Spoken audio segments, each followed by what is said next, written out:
What's going down today? We finna get into this Micah Parsons situation.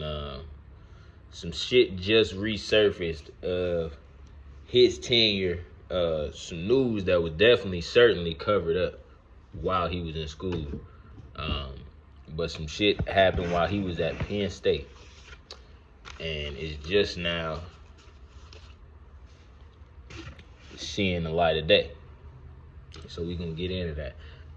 First, I'm going to get into how this came about. So, Brittany Griner was released from prison. She was actually a part of a prisoner swap between Russia and the U.S. Russia obtained an arms deal. He was a terrorist, essentially, that had plans on killing many Americans and, nicknamed the Merchant of Death. I mean, he wasn't a good guy. Brittany Griner, WNBA player. I'm not getting into my thoughts and opinions on that, but I can, and I will, just in a separate video. Comment if you do want to hear my take on that stuff. But this, Michael Parsons commented on that. He actually quoted Joe Biden's confirmation tweet that confirmed Brittany Griner was on the way home and whatnot. Michael Parsons quoted the tweet and said, you still don't have our vote. There's a bunch of people that Joe Biden does not have the vote from. So I don't understand why that was such a big deal. But a lot of people took it upon themselves to call him MAGA Parsons, Pass Rush Limbaugh. They was getting all the Republican jokes off on him because, of course, Joe Biden is Democratic.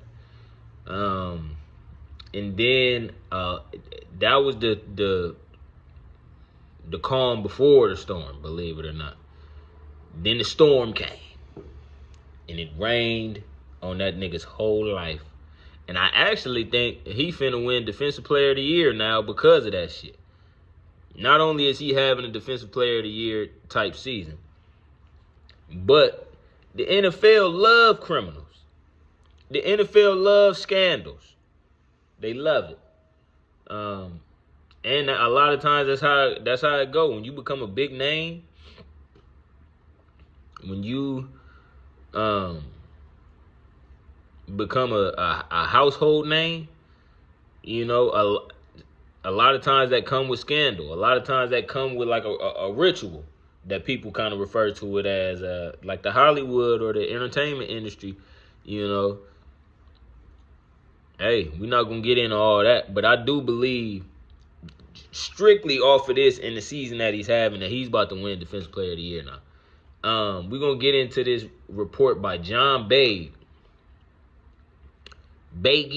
I don't know what his name is. I looked him up. He's a graduate. I believe he got his bachelor's in journalism from Penn State. So he's reporting. This is a report from 2019. He's reporting on things that happened at the alma mater he attended. So I don't think he would have any reason to fabricate or lie. And I think he would have every reason to be honest here. And I don't think he would have any bias in this situation. But I don't know John Bagey personally. John Bagey, if you see this, reach out, man. Clarify things. We can bring you up here. Let me get into the report, though. They say numerous Penn State football players signed a document in 2019 stating they had not witnessed anyone being sexually assaulted in any way in the locker room. I will say, football locker rooms are incredibly sexually assaulted. It's very sexually assaulted. Y'all like to get very,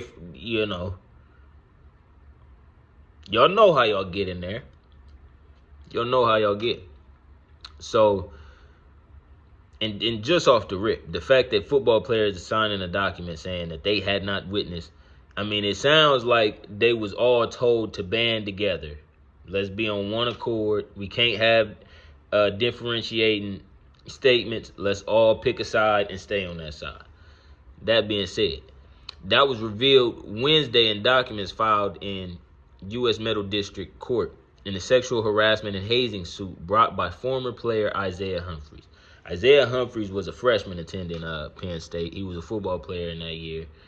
I believe it was in the year 2018, and then, the case came in 2019. Excuse me. Contents of the document signed by the players were not disclosed in the court filing. The university, which is no longer in the case,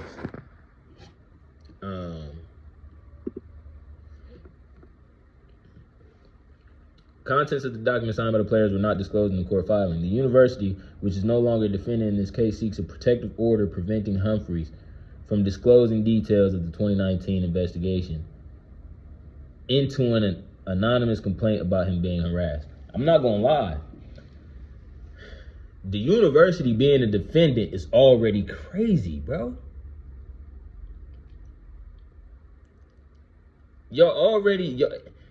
Then it's not like y'all backing the person that's saying he was sexually assaulted. Y'all backing the fact that no sexual assault had went on here.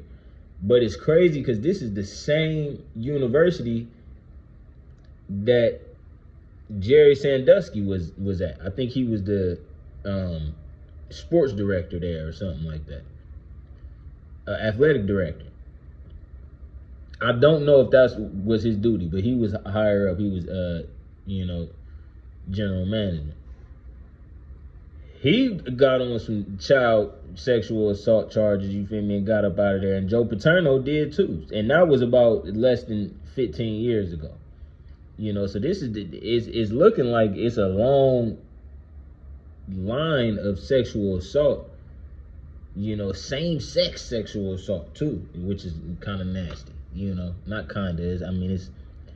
That's wild. But the fact that it's still going on at Penn State, the place that's known for it, and then Penn State is taking the side of the accused and not the side of the accuser.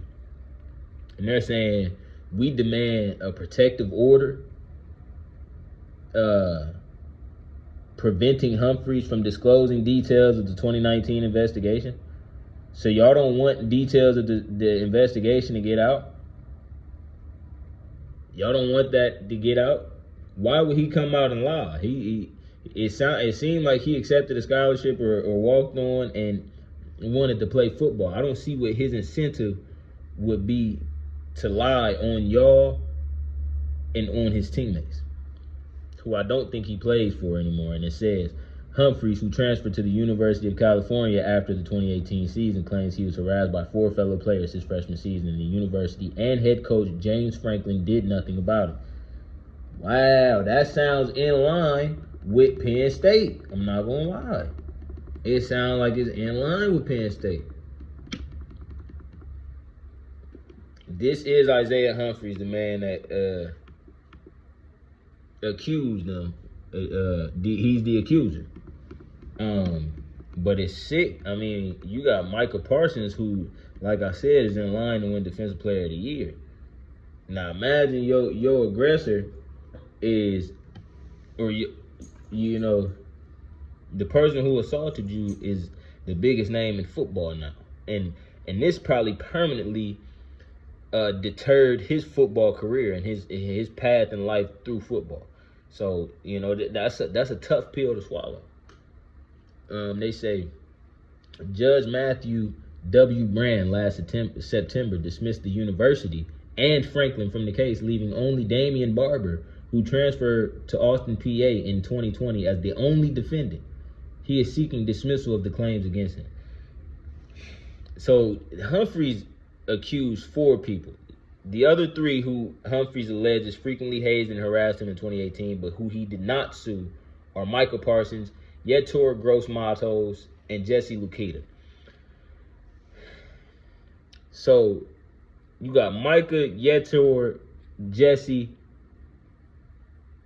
and Damian, and the University of Penn State, or Penn State University, and James Franklin, the head football coach at Penn State University. 6 defendants in total.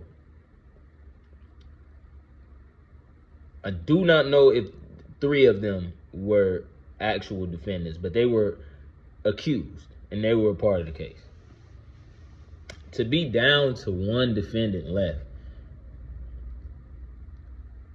and he's trying to get dismissal of the claims against him, I mean, it's bad, bro. It just doesn't look good. Especially, like I said, people who have played football know the nature of those locker rooms. So y'all know how I get in there. Y'all know what the culture is. Y'all know they go too far. You feel me? That's just what it is. It's a bunch of, it's a bunch of testosterone in the same room. Sweaty and nasty and stinking. You feel me? Sweaty, nasty, stinking. They in there and you feel me? It's not a good environment. I can definitely see something like this happening. And I can also see something like this being covered up. You got the university and the head coach being excused from the case. I wonder what transparency they provided in this case. Or was they on some what happens in the locker room, stay in the locker room type shit? Because that's what I could see them being on. The judge dismissed them from the case. I'm not saying nothing like this didn't happen because they're all being excused, but I don't think it's the same thing as a Deshaun Watson type. Deshaun Watson's case was, in his case, I think he would actually have to be prosecuted for a lot of those claims and those accusations to hold weight. But you got women coming to his game that said that they was assaulted. I mean, it just don't add up when it comes. But I think this is a different thing. This is not. I don't think any straight man gains anything from coming out and saying, "Yeah, I was assaulted." Now it's other reports. If you go on Twitter and look up the headline, Micah Parsons, 2018 Penn State locker room, you're gonna see some wild shit. Like they was pegging niggas and. I'm gonna put my meat like they was doing wild shit. They was doing wild shit. That's all. I ain't gonna say nothing because you feel me. I don't even want to reenact that. But y'all go look up some of the shit. This is like the Kids Bop version of what was really being accused of these niggas. And a lot of people is on some shit like they believe that Micah Parsons is guilty. Let's continue to read. Penn State says it will provide Humphreys the requested documents, but wants a court order since he has not agreed to keep them confidential. So now they saying you can only get the documents if the court order us to do it, because you didn't agree to keep the findings of the documents confidential, meaning that you didn't agree to not disclose this information.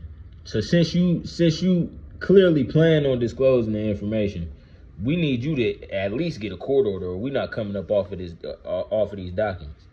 It don't sound like the judge is on Humphrey's side because he done excused them from the case already. You feel me? It sounds like they covering something up because it's like, why is y'all being so hard about it? If y'all ain't guilty of nothing, I'm not accusing y'all of nothing. You feel me? Unless y'all are actively covering it up. But I'm accusing players of doing this. I'm not accusing no coaches of doing this shit outside of the coaches covering the shit up. You feel me? It's a horrible look on Penn State if this was to get out, but it's like, damn. Why is y'all being so reluctant to help a brother out? He went to y'all school.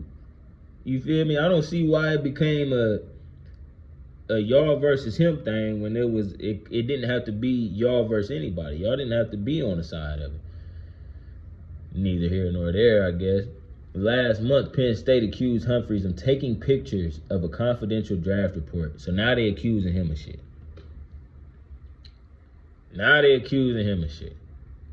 It gets sticky. I mean, the more that I think when you start to send shots back, it's always a sign of guilt. Well, you did this, all right, but you didn't say that you didn't do this stuff. You didn't say that you weren't guilty of what I accused you of. You just said that I'm guilty of something else. I think that's a little sticky. That's a slippery slope. You ever argue with your girl and you tell her about herself? Come on now.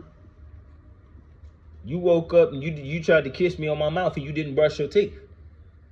Well, 3 weeks ago you kissed me in my mouth and you didn't. Nah, we're not talking about 3 weeks ago. We're talking about today. Your breath, right now. Brush. You can always tell a guilty conscience will try to accuse you. Instead of rejecting the claims, rejecting the accusations, saying and stating that they're not guilty, instead they're going to try to fire back with another accusation. You got to watch. That's a sign of guilt. The lack of evidence is not evidence of lack. Ooh, and it was a better way to say it, but it's still plain though, so accept it and love it. Documents Humphrey seeks, according to a subpoena served on the university, include the one signed by other football players dated August 19th, 2019. So he's seeking them documents that one of the documents he's seeking is the one that had all of the signatures of the players, saying that they didn't see no misconduct. And I'm telling you, that's a slimy report too. Why are y'all all getting on one accord and saying, yeah, we didn't see none? Why is none of his locker room on his side? It's a little sticky to me. Let me see this one. The subpoena also seeks the final investigative report generated by the Office of Sexual Misconduct and Response in his case, and the investigative packets of Barber and Humphreys.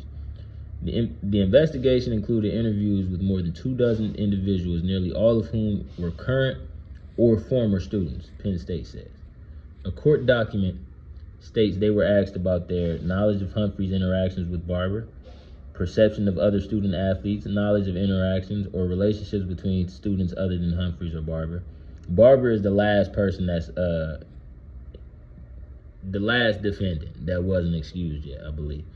Communications with coaching staff or university personnel, own personal experience with or observations of sexual assault occurring among student athletes, if any. During the course of the investigation, Yvette Wilson, director of the university's Gender Equity Center, said she and colleagues reviewed documentary evidence submitted by witnesses and video evidence appearing on social media. Humphreys provided a link to a social media video, but he never produced it or a second he claimed existed. She wrote in an affidavit, Penn State has not publicly disclosed the results of the investigation.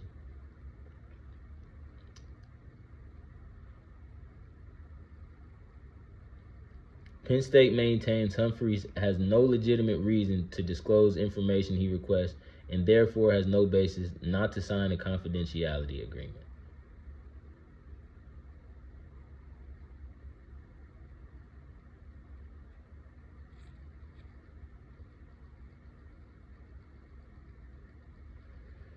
And they're saying that it implicates people that have nothing at third parties. Basically, people, it would have collateral damage if he were to go public about the findings in the documents that they are withholding from him.